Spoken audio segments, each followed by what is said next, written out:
I'm going to click New Project, Start from Scratch, give my project a name, and click Start.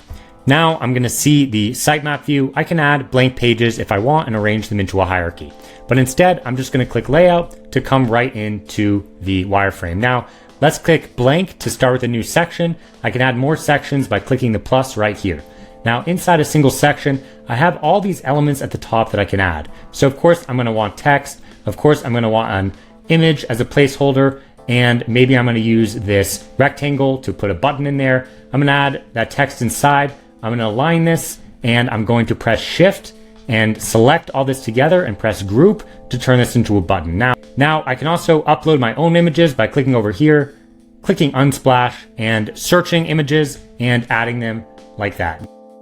If you upgrade, you'll be able to upload your own images.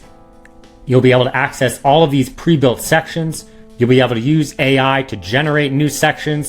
You'll be able to convert your wireframes into design using AI with your design system you specify and publish them as working pages, including editing the code right from within Claritee. And you can also access our library of icons over here and our elements like buttons and all sorts of things that you can add to your wireframe. So please enjoy those extra features with your paid upgrade. If you have any questions, click down here and we can help you out.